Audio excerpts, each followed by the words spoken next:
3 राज्यों में जब बीजेपी ने नए मुख्यमंत्री बनाए तो कुछ लोग कह रहे थे कि ये तो सिर्फ नाम के मुख्यमंत्री होंगे, ये नए चेहरे हैं, ये क्या ही कर लेंगे। लेकिन पीएम मोदी ने जिन्हें सीएम बनाया है वो आते ही ऐसे ऐसे एक्शन ले रहे हैं कि सबके होश उड़ गए।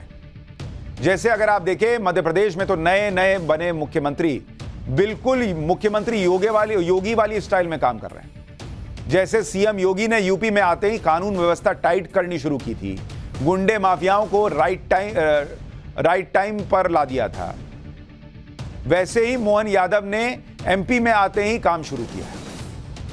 मोहन यादव ने एमपी में आते ही बुलडोजर चलवा दिया। तस्वीरें देखिए, यह भोपाल की तस्वीर है, यानी जैसे बुलडोजर यूपी में चलता था वैसे ही बुलडोजर भोपाल में चलने लग गया, जहां 3 आरोपियों के घरों पर बुलडोजर चल गया। मोहन यादव के मुख्यमंत्री की कुर्सी पर बैठते ही नगर निगम की टीमें बुलडोजर लेकर पहुंची और आरोपियों के अवैध निर्माण को ध्वस्त कर दिया।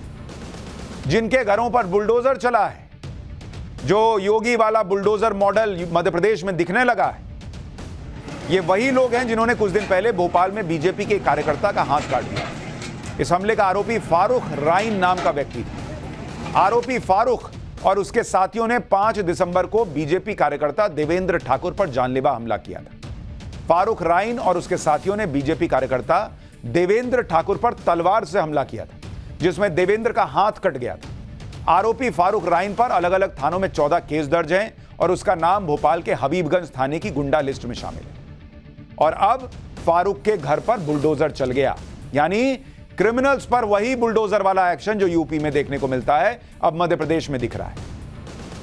बीजेपी कार्यकर्ता का हाथ काटने वाले सभी आरोपी पहले ही पकड़े जा चुके हैं, लेकिन मोहन यादव जैसे ही सीएम की कुर्सी पर बैठे उन्होंने इन आरोपियों के अवैध निर्माण पर बुलडोजर चलवा दिया, यानी बिल्कुल योगी मॉडल। और मोहन यादव एमपी में अब इस पर काम कर रहे हैं। वो ऐसे ऐसे एक्शन ले रहे हैं कि गुंडागर्दी करने वाले और कानून तोड़ने वालों के होश उड़ गए। पहले दिन ही जब ऐसा ट्रेलर दिख रहा है तो सोचिए पूरे 5 साल में पिक्चर कैसी हो। नए सीएम का बुलडोजर सिर्फ एक जगह नहीं चला, यह बुलडोजर अपराधियों के अलावा अवैध अतिक्रमण करने वालों पर भी चल रहा है। भोपाल के बाद उज्जैन में भी बुलडोजर चला। उज्जैन में जिन लोगों ने खुले में मीट की अवैध दुकानें लगा रखी, जिन्होंने इन अवैध दुकानों से अतिक्रमण कर रखा था, उन अवैध दुकानों को बुलडोजर से गिरा दिया गया है। यानी मीट का लाइसेंस है तो बेचो, लेकिन मीट का लाइसेंस नहीं है और अवैध दुकान खोल दिए हो और जगह हथिया लिए हो, उस पर उज्जैन में बुलडोजर चल रहा है। अवैध दुकानों पर एक्शन से पहले प्रशासन की टीम ने मुनादी की और दुकानदारों को अपना सामान हटाने का मौका दिया। सुनिए वहां क्या अब कहा गया। अवैध पंक्ति भी हटा लीजिए आप लोग, ये जो अवैध पंक्ति लगी है वहाँ पे ठेले बुकते आप भी स्वेच्छा से हटा लीजिए आप लोग, नहीं तो जब्ती की कार्रवाई की जाएगी जिसमें टूट-फूट की जिम्मेदारी आप स्वयं की रहेगी। 3 बजे बाद आपके खिलाफ कार्रवाई की जाएगी निगम के द्वारा।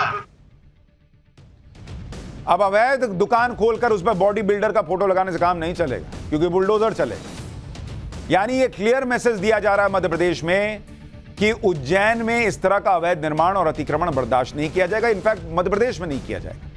उज्जैन महाकाल की नगरी है और नए सीएम का इलाका भी है, इसलिए मोहन यादव के सीएम की कुर्सी पर बैठते ही उज्जैन में बुलडोजर चलने लगा।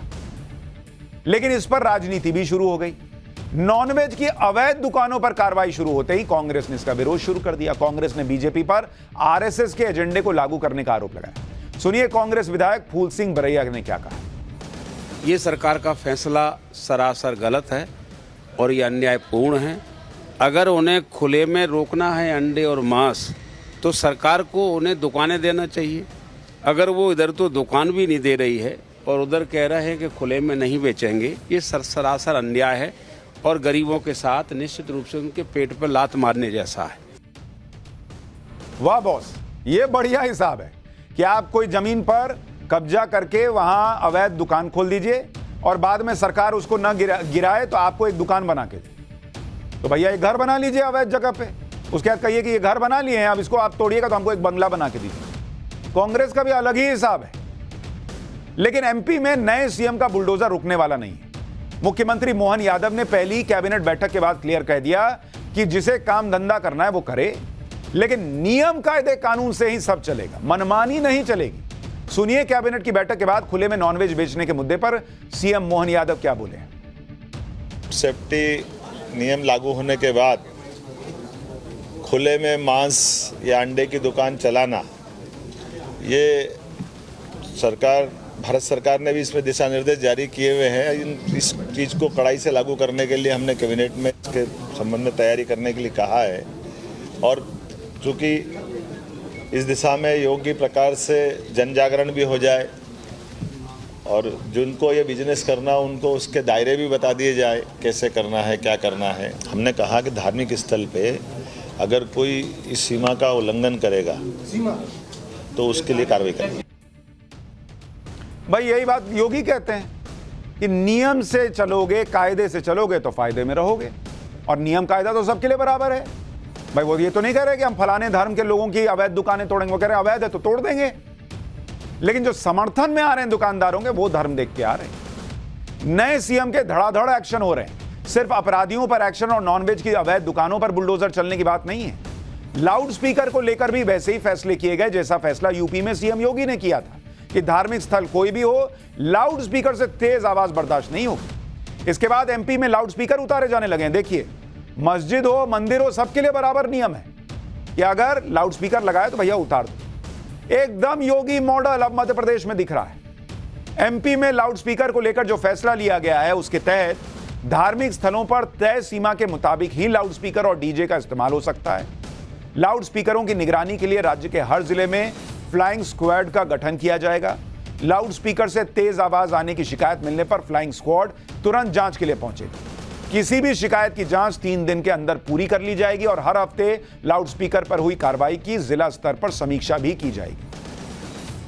यानी आप देखिए, आपको ऐसा लग रहा है कि हां भाई मुख्यमंत्री कानून की बात कर रहे हैं, लेकिन दूसरे फैसलों की तरह लाउड स्पीकर के फैसले पर भी राजनीति शुरू हो गई।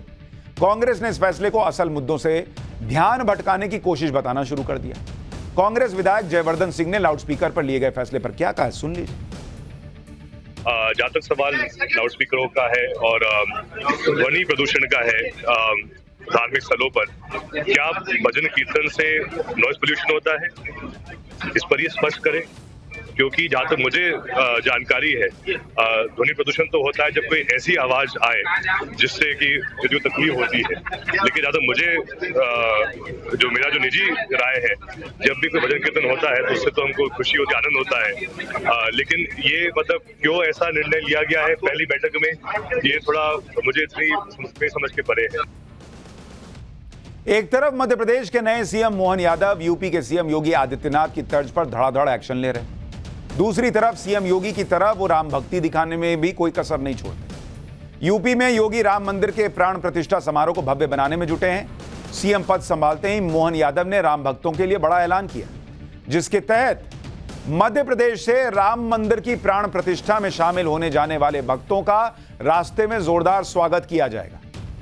यूपी के बॉर्डर में दाखिल होने से पहले मध्य प्रदेश के श्रद्धालुओं के माथे पर तिलक लगाया जाएगा। प्राण प्रतिष्ठा समारोह में जाने वाले सभी राम भक्तों के लिए खाने और दूसरी जरूरी सुविधाओं का इंतजाम होगा। यूपी की सीमा से लगे मध्य प्रदेश के इलाकों में ऐसी व्यवस्थाएं की जाएंगी जिससे लोग बिना किसी परेशानी के अयोध्या पहुंच सकें। अगर जरूरत पड़ी तो श्रद्धालुओं को अयोध्या पहुंचाने के लिए तीर्थ दर्शन योजना की तर्ज पर विशेष ट्रेनों का भी इंतजाम किया जाएगा। यानी जिस तरह से योगी आदित्यनाथ, आपको याद होगा कांवड़ यात्रा करने लोग निकलते हैं श्रद्धालु तो उन पर फूल बरसाते हैं, ये नरेंद्र मोदी के नए सिपाही हैं, जिनके बारे में मैंने आपको पाठशाला में बताया था कि नरेंद्र मोदी सिर्फ इनका काम नहीं देख रहे, इनकी धार्मिक आस्था, सबको लेकर चलना, सबके लिए बराबर नियम रखना और अपने हिंदुत्व को लेकर कोई शर्म महसूस करना, ये इनमें नहीं होना चाहिए। ये भी फैक्टर देखा है, और हिंदुत्व की बात करना, उसमें कोई गुरेज ना हो, ये भी देखा है।